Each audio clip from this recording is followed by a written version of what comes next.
안녕하세요. 성경 통독을 돕는 바이블 가이드입니다. 오늘은 레위기 18장부터 20장까지입니다.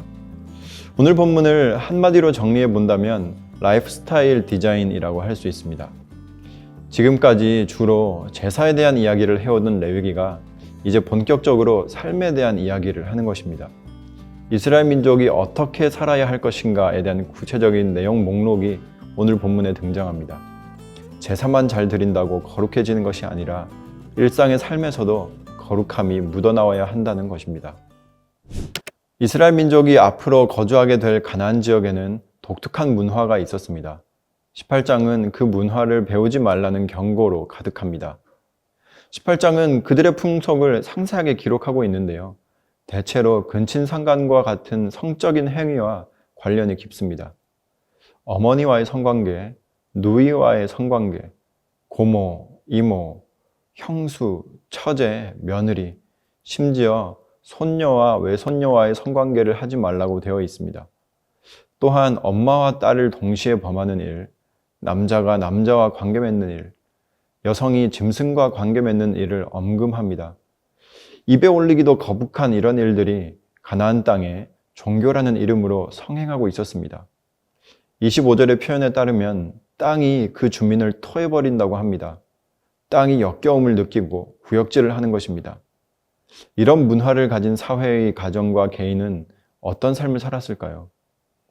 하나님은 개선이 불가능할 정도로 망가져 있는 땅을 이스라엘 민족을 사용하셔서 심판하시고 그 땅에 하나님 나라의 새로운 문화를 세우고자 결심하신 것입니다. 앞서 11장 45절에 나왔던 내가 거룩하니 너희도 거룩할지어다 라는 표현이 19장에 와서 다시 등장합니다. 너희는 거룩하라. 이는 나 여호와 너희 하나님이 거룩함이니라. 제사법을 다룰 때 한 번, 일상의 삶의 내용을 다룰 때 한 번 나온 것입니다. 예배는 거룩하게 드리고서는 삶이 거룩하지 않거나 삶은 그럴듯한데 예배가 무너져 있거나 하는 삶은 진정한 의미에서 거룩이 아니라는 것입니다. 하나님은 예배와 삶 모두를 중요하게 보십니다. 설명을 하기 위해서 예배와 삶을 나누었지만 사실상 예배와 삶은 불가분의 관계에 있다고 할 수 있습니다. 19장은 삶에서의 거룩을 어떻게 이야기하고 있을까요? 추수할 때 가난한 자들을 위해 반 모퉁이는 남겨두라. 도둑질하지 말고 속이지 말라. 노동자의 임금을 제때 지급하라. 장애인을 멸시하지 말라. 재판할 때는 가난하다고 해서 형편을 봐줘서도 안 되고 힘 있는 자라고 해서 눈치를 봐서도 안 된다.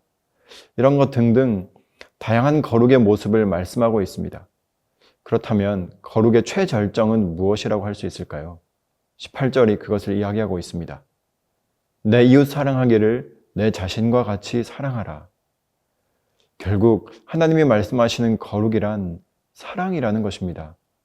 신약에서 예수님께서도 이 구절을 인용하면서 율법 전체를 사랑이라는 한 단어로 요약하셨습니다. 20장은 사형에 해당하는 죄목입니다. 여기에는 18장의 성적인 문란함과 관련된 내용이 반복적으로 등장합니다. 성은 가정을 세우는데 중요한 질서입니다. 할아버지가 손녀와 관계를 맺고 엄마가 자기 아들과 관계를 맺는 가정이 건강하면 얼마나 건강할 수 있겠습니까? 그 가정에서 태어나고 자란 아이들이 만드는 세상은 어떤 세상일까요? 하나님의 진단은 회복 불가능이었습니다. 게다가 그 땅에는 물질적 풍요를 위해 자기 아이를 불에 태워 몰렉 신에게 바치는 인신제사가 있었습니다. 이러한 문화를 종교라는 이름으로 정당화하는 사람들이 있었는데 바로 접신한 사람들과 무당들이었습니다. 하나님은 이런 사람들을 다 죽이라고 명하십니다. 그리고 가나안 땅의 문화와 풍습을 받아들이지 말라고 거듭 당부하십니다. 오늘 본문은 하나님이 가나안 땅의 여러 민족들에 대한 진멸을 명령하신 이유가 되기도 하는 그런 내용을 담고 있습니다. 가나안 주민들이 저지르는 만행을 잘 몰랐다면 진멸 명령이 너무 가혹한 것이 아닌가 하는 생각이 들 수 있습니다. 그런데 만약 여러분의 옆집에서 아버지가 딸을 상습적으로 강간하는 일이 있다는 것을 알게 되었다면 어떻게 하시겠습니까? 거기에 할아버지도 가세했다면 어떨까요?